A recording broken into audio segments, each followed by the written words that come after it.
So BlackRock has just come out and made a statement that absolutely shocked the world. I'm sure it's going to be very surprising to most of you guys and really shows how cryptocurrency is a lot bigger than we all previously thought. Now, what was this announcement and what are going to be the effects of this? Well, let's explain. Just in, BlackRock says Bitcoin ETFs are its top source of revenue. Now, this is insane. It's not just like a second, third, fourth. Number one, just Bitcoin ETFs are BlackRock's top source of revenue. And so the reason why I think this is so important is BlackRock's interests are aligned with that of what brings their shareholders the most amount of money.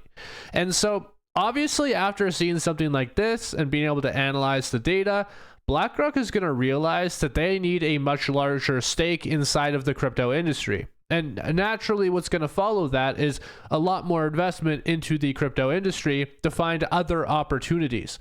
This is why I think BlackRock's largest mistake was probably not getting an XRP ETF alongside Grayscale, and now they are going to be doing so. I'll explain more so why I think that's going to be the case very soon, but this is a shocking statistic that I don't think anybody was expecting to see. But this is far from the most crazy news that's currently going on. We also have large institutions like Michael Saylor, of course, hinting at buying a lot more Bitcoin. If we look at historical examples, Michael Saylor, of course, always makes the majority of his purchases during bull markets. But one thing that is abundantly clear is just how much more Saylor is buying now compared to how much he was buying back during the previous bull run. I mean, compare 2021, you can count the amount of buys. But if you try to look at it today, there is so many buys along the way, it's almost impossible to really find every single buy that Michael Saylor is making. Institutional involvement in cryptocurrency is so much larger than it was back in 2021. Some people think that this is a really good thing. Other people think this is a really bad thing, but it's undeniable. There are trillions of more dollars coming into crypto now from institutions than there were at any other point ever, period.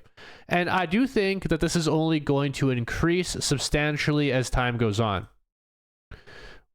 We have rate cuts coming, and the new Fed that's set to replace Jerome Powell in May is also saying that he's very happy to serve.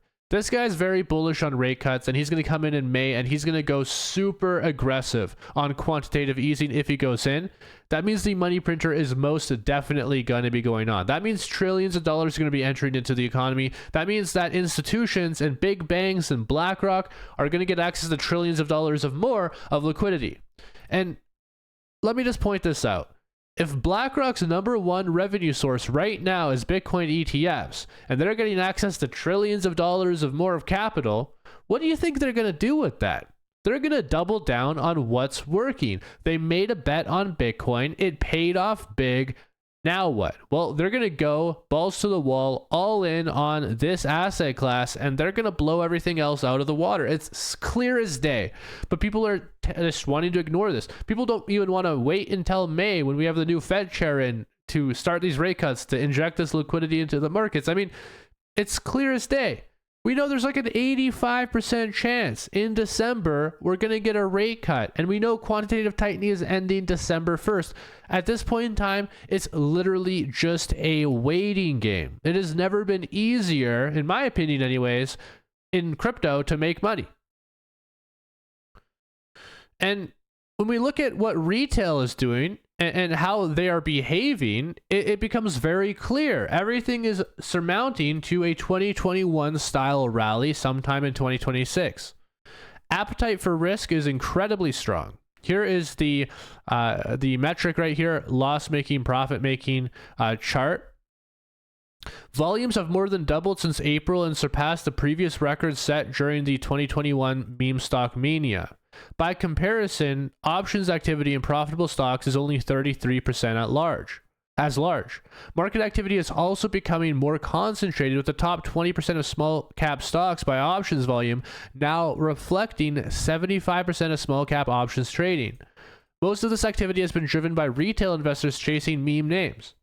When retail starts getting involved like this in the stock market, the crypto market is generally very close to follow. And once again, I want to point back to 2019, 2020. You had the GME, you had the GameStop, you had all of that meme stock fiasco going on.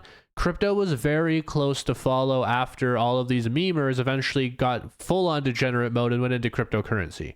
And this is a sign of a lot of extra capital being available. When people are chasing 1000x meme coins, it's a sign that people have access to a lot of extra capital, right? And so we know interest rates are going to keep going down. The risk appetite, if that is the case, is only going to keep going up. These degens are going to be degens, and they're going to do degen things. And so I think it's such a huge mistake to ignore the very clear signs here. And I want to be clear, it's not going to happen overnight. Some of you guys are going to say, oh, Levi, why are you changing your messaging? I'm not. My messaging has always been the same. Listen to the context. Short term, I think there's a very strong chance things are going to be bearish. That's fine. Who cares? Who cares if we have a couple months down?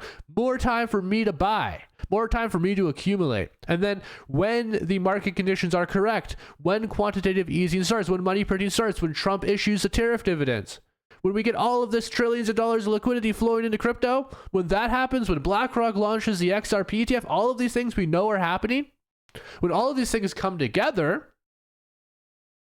it's literally going to be the easiest it's ever been in your life to make money, in my opinion anyways. And another thing we just got to point out is we're headed into December, right? December historically has been a very strong month for stocks. I don't see any reason it's going to be different this time around. I think that stock market is going to be very, very strong. Crypto market is kind of like a 50-50. If we have a weak November, pretty much every single time on record that we've had a weak November in the crypto industry, we've also had a weak December. So it's very possible that we do have a weak December in the crypto market, but there's other opportunities out there too. Don't go all in on any one asset class, make sure you're diversified. That's what I've done anyways. It's worked really well for me, not financial advice. And just wait for the crypto market to get the liquidity. It cycles from stocks to crypto. We all know this. I've been talking about this for years, and shout out to everyone who's been following my content for years and actually killing it as a result of that. But yeah, let's talk about this, okay?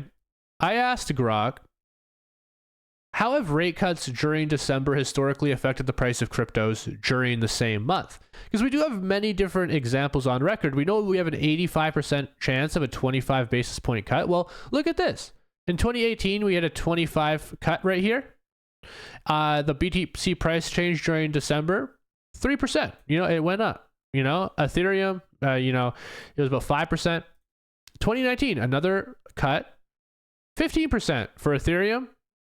Bitcoin changed, was relatively the same. 2020, there were prior cuts. There was a huge rally, right? 47% up, 140% up for Ethereum here. In 2024, we had a 25 cut, 62% for Bitcoin, and 95% for Ethereum. Okay, so every single December that we've had a rate cut, it's either resulted in us not moving a lot or moving up very aggressively, okay? And we did just come off of a weak November, which, as I described, has always resulted in a weak December. So it is very possible that we just move a little bit down on the month. But I'm not worried. I don't think it's going to be catastrophic. I don't think it's going to be like, end of the world type scenario. I think at worst case scenario, it's going to be a good buy the dip scenario. In the best case scenario, we get an insane 62% rally, which I don't think is going to happen. But, I'm really looking forward to being able to, continuously accumulate XRP at a nice discount. And so this is precisely just what we do right now, guys. We just wait for this news to come to fruition. I mean, BlackRock's laid it out. Michael Saylor is going to be buying more. We know that the rate cuts are coming. We know that investors are going to continue to do meme things and do risk on plays, which is great for cryptocurrency in the long term anyways. And we know that December is probably going to be good for the stock market. We'll see what happens with crypto, right? So overall, I am extremely bullish on what's going on right here. I don't care if XRP is trading sideways at 220 here for the last 5 days or whatever. I'm just going to get ready for the next big move. I'm going to take advantage of it. I'm going to accumulate while I can accumulate. And it's really that simple. If we get access to big dips here, that's amazing news for me. And I really hope that you guys can look at it that way too. I want to make sure that you guys get access to every single trade I'm making. If you want to see it, you can join my Discord. It's free for all of you wonderful people to join.